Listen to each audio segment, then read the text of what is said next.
अस्सलाम वालेकुम नाज़रीन, आपका मेज़बान अली आब्दी हाज़िर खिदमत है। और आज हम मौजूद हैं पाकिस्तान के सबसे बड़े स्टूडियो बारी स्टूडियो के अंदर, जहां हाल ही में सबको पता चला कि यहां जो है ये स्टूडियो सेल हो गया और यहां कोई सोसाइटी बनने जा रही है। उस सिलसिले में हम तशरीफ़ लाए और आज सबसे पहले आप हमारे चैनल खुशहाल पाकिस्तान को लाइक करें, सब्सक्राइब करें और शेयर करें और बेल आइकन का बटन दबाना ना भूलिए। और अगर आपने सब्सक्राइब लाइक शेयर नहीं किया तो सबसे पहले लाइक सब्सक्राइब शेयर कीजिए।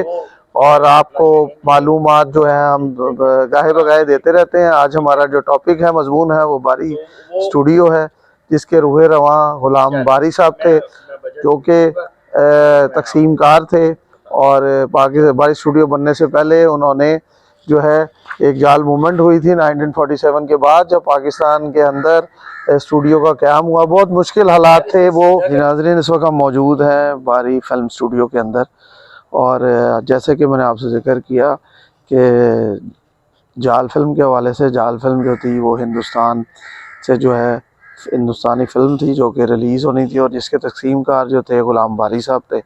और गुलाम बारी साहब और जब उस जाल फिल्म के ख़िलाफ़ जो है बहुत बड़ी मूवमेंट इकट्ठी हो गई और उन्होंने कहा कि हम हिंदुस्तान फिल्म नहीं लगेगी। और हिंदुस्तान उनकी तमाम की जो कोशिशें थी, ये बहुत मुश्किल दौर था, वो कोशिशें थी वो रंग ले आईं और जो कि हिंदुस्तानी फ़िल्म थी वो बैन हो गई पाकिस्तान में कि आज के बाद हिंदुस्तान की फ़िल्म पाकिस्तान में रिलीज़ नहीं होगी।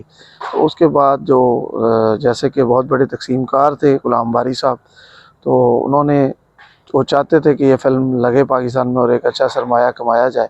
लेकिन जब उस फिल्म को पे पाबंदी लग गई तो फिर उन्होंने जो है अपना फ़िल्म साजी का आगाज़ किया। और फिल्म साजी के आगाज़ में उन्होंने सबसे पहले जो फिल्म बनाई भाई मुंडा थी, इसके हिदायतकार एम.जे. राना थे और सुधीर और जो हमारी मुसर्रत नज़ीर थी मैडम, वो बैरूनी मेन किरदारों में थी। और उस किरदारों के बाद उन्होंने जो है वो क्या कहते हैं, ये फ़िल्म लगी और उस फिल्म ने कामयाबी हासिल की। लेकिन उसके बाद जो दूसरी फिल्म थी उसके साथ ही उन्होंने उसी प्रोडक्शन के साथ और उसी मौसीकी के साथ और उसी अदाकारों के साथ एक नई फिल्म शुरू की, यके वाली। और यके वाली जो थी वो एक ब्लॉकबस्टर फिल्म थी। जैसे कि आपको पता है कि जो पहली उनकी फ़िल्म थी गुलाम बारी साहब की, उससे भी ज़्यादा इस फिल्म ने जो है पिछली फ़िल्म का रिकॉर्ड ब्रेक किया और नई फ़िल्म का आगाज़ हुआ और ये ब्लॉकबस्टर रही। और इस ब्लॉकबस्टर फ़िल्म ने तारीख़ रकम की। और तारीख़ रकम करने के अलावा ये भी है कि इस फिल्म की जो कमाई थी, जितना बिज़नेस था, उससे ये बारी फिल्म स्टूडियो कायम हुआ जहाँ के आज हम मौजूद हैं।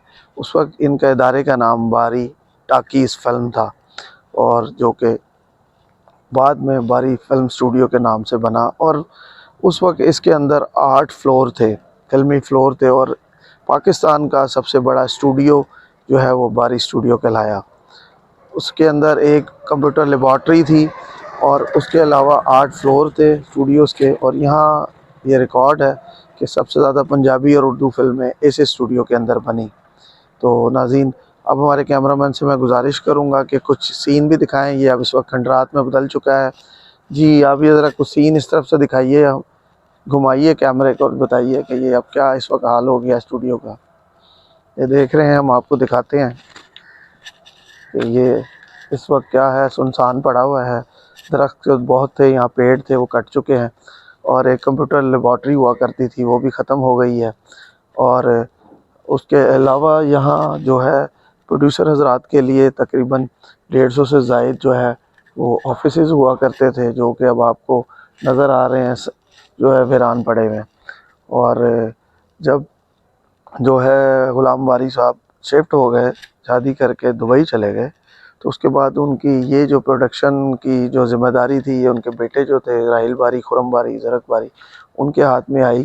और उनके हाथ में आने के बाद जो है इसमें फ़िल्म पंजाबी उर्दू फ़िल्मों की शूटिंग ज़रूर हुई, लेकिन यह है कि इनकी जो काम की रफ़्तार थी यहाँ शूटिंग्स की, वो बहुत कम हो गई। और कम होने से ये हुआ कि आहिस्ता आहिस्ता वो ख़त्म होती चली गई। और यहाँ जो बाकी 3 फ्लोर रह गए, वो जो 8 फ्लोरों के अंदर में से थे, उस 4 फ्लोरों में जो है वो मुख्तलिफ़ गोदाम बन गए। और कुछ और निटिंग मशीन्स लग गई।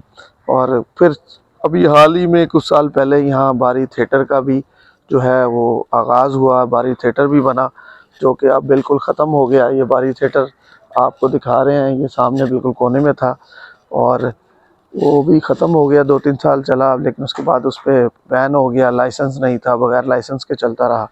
तो डिफरेंट वजूहत हुई जिसकी बात जो है बारी थिएटर भी बिल्कुल ख़त्म हो गया। और इसी तरह यहाँ पीछे जो है बारी पिंड बनाया गया था पंजाबी फिल्मों की शूटिंग्स के लिए, एक दरबार भी है, लेकिन वो भी जब फिल्म ना होने के बराबर पाकिस्तान में प्रोडक्शन हुई तो वो भी आहिस्ता आहिस्ता बंद होता चला गया। तो नाज़रीन, इसी तरह हम आपको दिखाते रहेंगे, मुख्तलिफ और भी चीज़ों से आगाही करेंगे कि ग़ुलाम बारी साहब ने जो है वो बहुत सी फ़िल्में और बहुत सी बड़ी बड़ी फ़िल्में यहाँ जो है वो उसकी प्रोडक्शन हुई। और उनका एक बहुत बड़ा किरदार था ग़ुलाम बारी साहब का, जो कि फ़िल्म इंडस्ट्री के हवाले से उनका नाम जो है सुनहरी हरूफों से तारीख़ में लिखा जाएगा। और साथ ही अपने मेज़बान अली आब्दी को इजाज़त दीजिए। खुशहाल पाकिस्तान टेलीविज़न की नशरियात लेकर फिर आएंगे। इस वक्त ये हॉट टॉपिक है जो बारी फिल्म स्टूडियो है कि एक बहुत बड़ा फ़िल्म इंडस्ट्री के अंदर एक तारीख़ी दिन है कि जब लोगों को पता चला कि बारी स्टूडियो जो है वो बिक गया है और यहाँ जो है अब मज़ीद कोई फ़िल्म की शूटिंग्स नहीं होंगी। और जो दफातर यहाँ थे भी उनको भी आहिस्ता आहिस्ता नोटिस